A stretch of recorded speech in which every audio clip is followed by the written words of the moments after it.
Selamat siang, Pak dan teman-teman.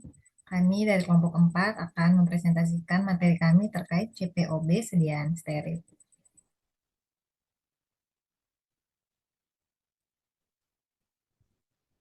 Jadi topik pembahasan yang akan kami jelaskan yang pertama ada pengadaan dan kualifikasi material.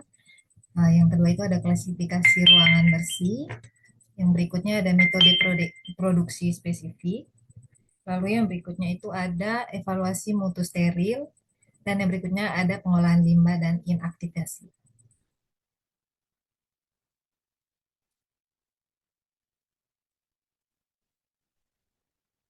Yang pertama, kita masuk pada pengadaan dan kualifikasi material.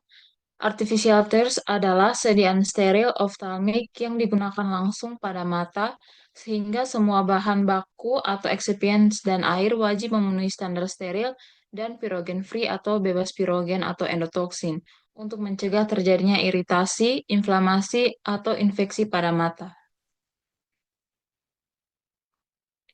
Spesifikasi bahan baku grade steril untuk bahan baku artificial tears. Yang pertama untuk sterilitasnya, bahan harus steril atau dapat disterilkan, misalnya menggunakan filtrasi 0,22 mikrometer atau gamma irradiation. Untuk excipient seperti HPMC atau CMC sering dibeli dalam bentuk steril grade atau low bioburden. Untuk bebas pirogen atau endotoksin, dilakukan pengujian bakterial endotoksin test sesuai USP atau Pharmacope Europe. Kemudian batas endotoksin biasanya sangat rendah, yaitu sekitar di bawah 0,5 endotoksin units per mililiter. Untuk bahan yang kontak langsung dengan produk akhir disarankan sebaiknya pirogen free dan air yang digunakan yaitu water for injection harus bebas pirogen, yaitu nilainya di bawah sama dengan 0,25 endotoksin unit per mililiter. Untuk microbial limit, total aerobic microbial count dan total yeast and mole count sangat rendah, yaitu sekitar di bawah 10 koloni forming unit per gram atau sesuai dengan monografi. Kemudian untuk particulate matter, yaitu bebas partikel asing atau setara untuk optalmik. Kemudian untuk chemical purity, tingkat kemurnian bahan baku yang digunakan dalam pembuatan artificial tears umumnya harus memenuhi standar pharmaceutical grade atau USP atau EP grade, yaitu United States Pharmacopoeia atau European Pharmacopoeia. Bahan baku wajib memiliki tingkat kemurnian sangat tinggi, yaitu sekitar lebih dari 99%. Untuk zat aktif dan zat tambahan, bahan seperti hipromelosa, karboksimetilselulosa, benzalkonium klorida atau pengawet, dan buffer atau untuk pengatur pH harus standar farmasi untuk memastikan keamanan dan kenyamanan dengan pH yaitu sekitar 6,5 sampai 7,8.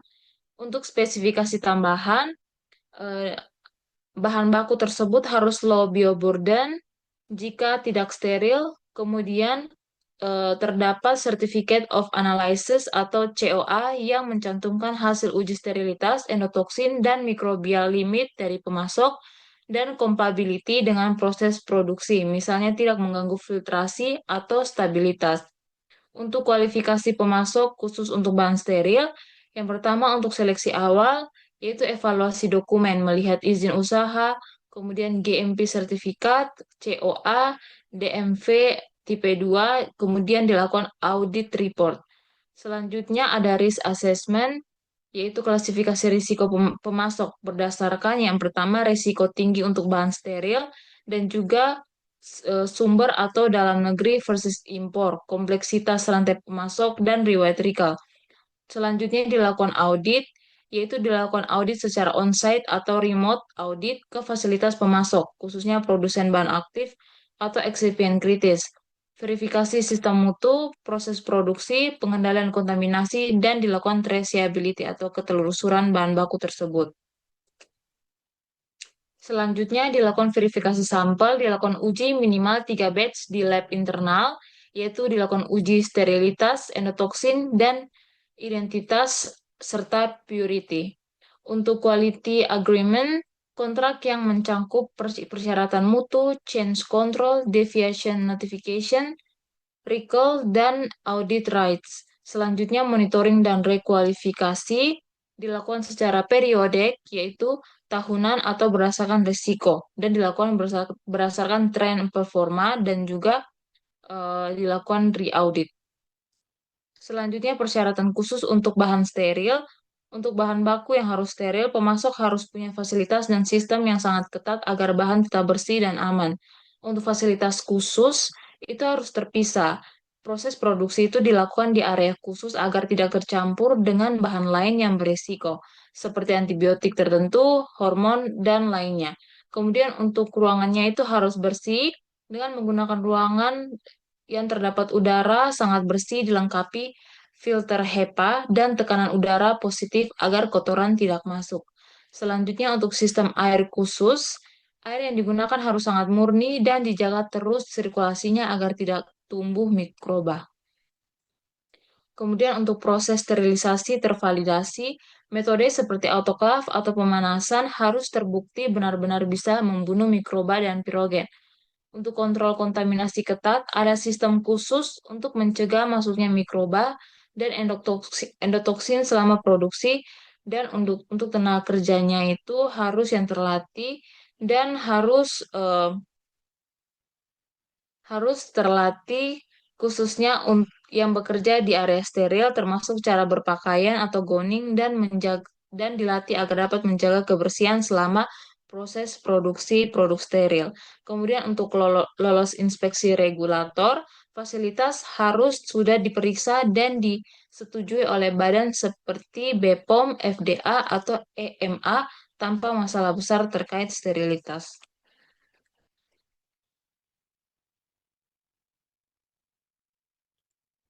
Selanjutnya kita masuk dalam klasifikasi ruang bersih atau clean room. Clean room.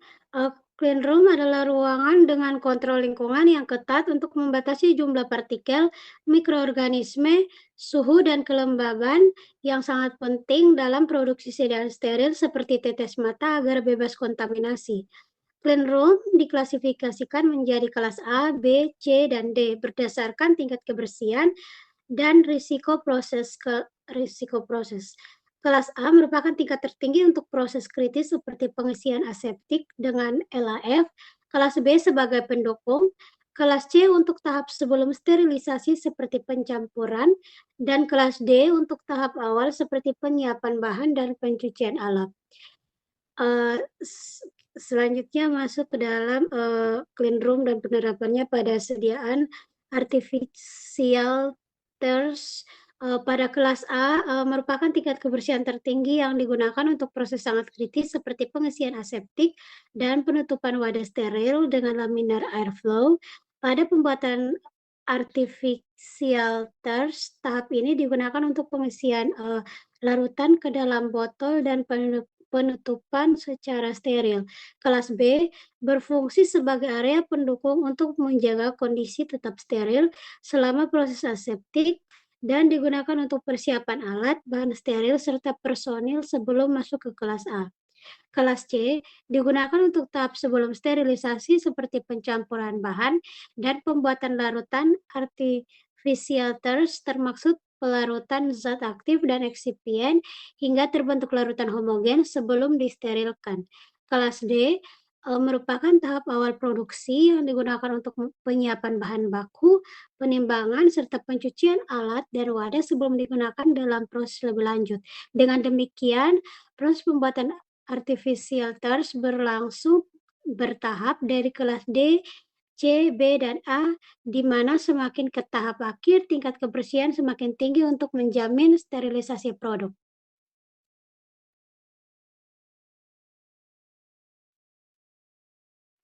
Selanjutnya kita masuk dalam penerapan personalia hygiene. Yang pertama itu cuci tangan dengan desinfekti, di mana cuci tangan 30 sampai 60 detik sebelum memasuki ruangan steril.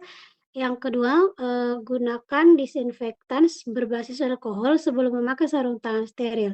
Yang kedua itu ada gowning atau pakaian ruang bersih, di mana menggunakan clean room sulit, sarung tangan steril, mask, hair, hair cover, goggles.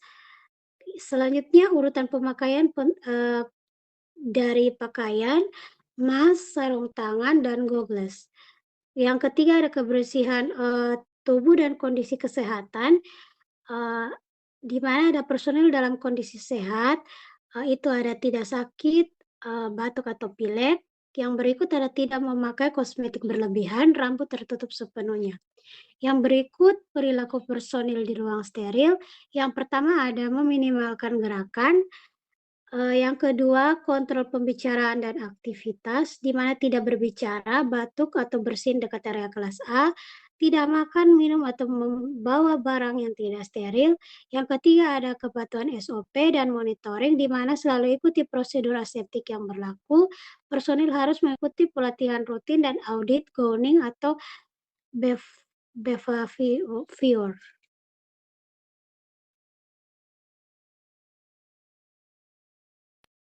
Yang berikutnya kita masuk pada metode produksi spesifik artificial tears.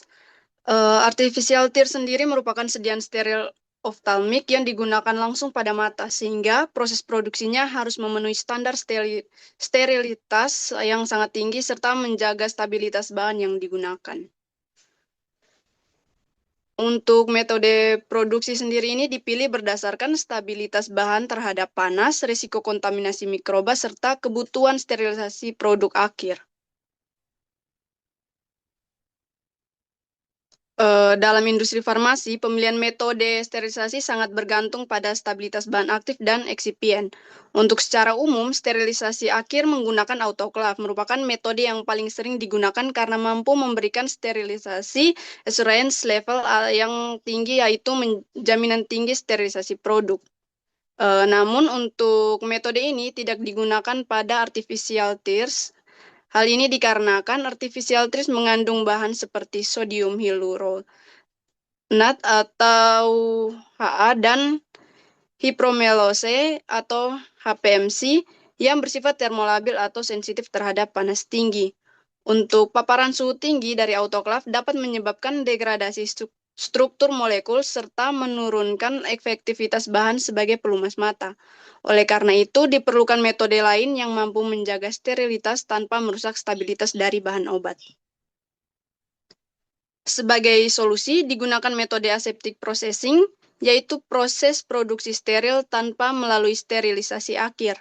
Pada metode ini, larutan disterilisasi terlebih dahulu sebelum proses pengisian, yaitu dengan menggunakan filtrasi membran steril berukuran 0,22 mikron.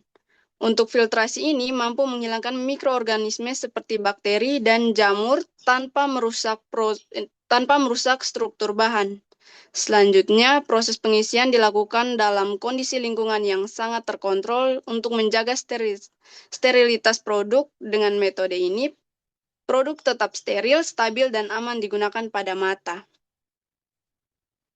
Yang berikutnya itu teknologi blow-fill seal. Dalam produksi artificial tears ini digunakan teknologi blow-fill seal atau BFS, yaitu sistem produksi steril yang terintegrasi dalam satu mesin otomatis. Untuk teknologi ini menggabungkan 3 tahapan utama, yaitu blow atau pembentukan wadah, fill atau pengisian larutan steril, dan seal atau penyegelan wadah. Untuk seluruh proses berlangsung secara otomatis tanpa intervensi manual sehingga dapat mengurangi kontaminasi dari operator maupun lingkungan. Oleh karena itu, teknologi BFS ini banyak digunakan dalam produk sediaan steril. Berikutnya untuk tahapan proses dari blow-fill seal ini, yaitu proses blow-fill seal dimulai dengan ekstrusi plastik menggunakan polietilen dan maupun polipropilen yang dipanaskan hingga membentuk pipa panas yang disebut parison. Untuk parison kemudian ditiup dalam cetakan hingga membentuk wadah atau vial yang steril. Setelah itu, Larutan steril hasil filtrasi diisi ke dalam wadah secara aseptik. Untuk proses pengisian dilakukan di bawah unidirectional airflow kelas A, yaitu aliran udara bersih searah yang melindungi produk dari kontaminasi. Selanjutnya, wadah langsung disegel secara rapat menggunakan hermetic seal untuk menjaga sterilitas dari produk. Untuk sistem tertutup ini sangat efektif dalam meminimalkan risiko kontaminasi dari lingkungan luar. Berikutnya ini parameter kritis dan pengendalian kontaminasi. Untuk keberhasilan proses produksi dengan teknologi ini sangat bergantung pada pengendalian parameter kritis yang ketat. Suhu ekstrusi plastik harus dijaga pada tingkat tertentu untuk memastikan sterilitas material sebelum bersentuhan dengan produk. Selain itu, kualitas udara di area pengisian harus bebas dari partikel dan mikroorganisme serta dipantau secara real time. Untuk evaluasi sistem juga dilakukan terhadap ketebalan dinding wadah dan kekuatan segel untuk mencegah kebocoran selama penyimpanan. Untuk penggunaan sistem barrier dalam proses ini berfungsi untuk meminimalkan intervensi manusia sehingga kemurnian dan sterilitas produk tetap terjaga meskipun diproduksi dalam skala besar.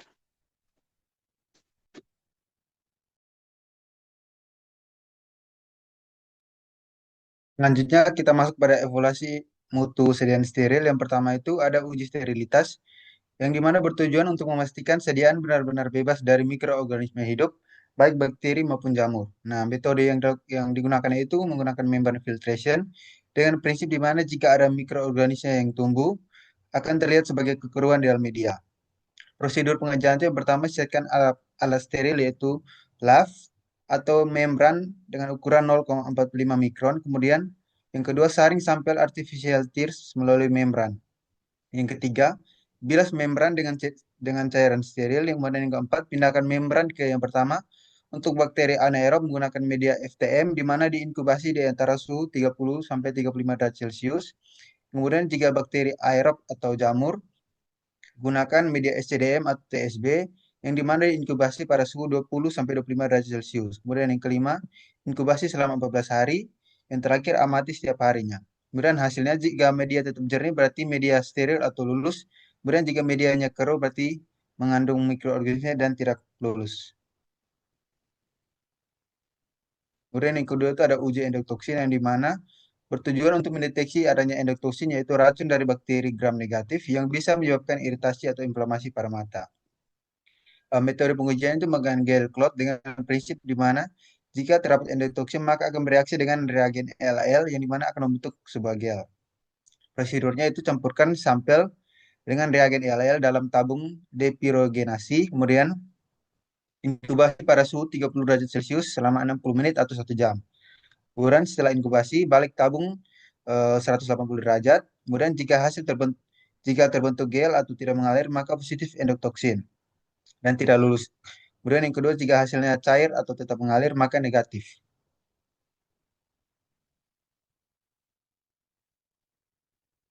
Kemudian yang ketiga itu ada uji partikulat yang bertujuan untuk menjamin sediaan bebas partikel asing baik debu, serat, ataupun kaca yang dapat mengiritasi mata. Metodenya itu menggunakan partikel count, yang dimana batas partikelnya menurut USB untuk sediaan yang kecil itu partikel di atas ukuran 10 mikrometer harus di bawah kurang lebih 6.000 partikel per wadah. Dan jika partikelnya di atas sampai dengan 25 mikron, partikelnya harus berada di bawah sama dengan 600 partikel per wadah. Dan untuk prosedurnya yang pertama persiapan alat di mana melakukan kalibrasi partikel counter dan juga pastikan alat bersih dan bebas partikel. Kemudian yang kedua, persiapan sampel di mana menghomogenkan tanpa menghasilkan adanya gelembung atau udara.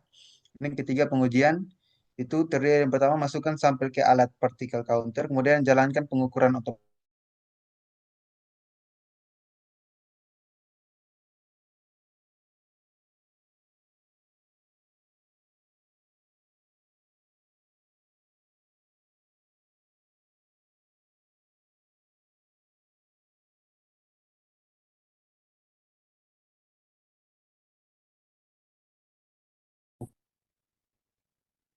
Next. Kenapa? Tadi lu suka sampai mana, Putra? Lanjut, lanjut. Ulang.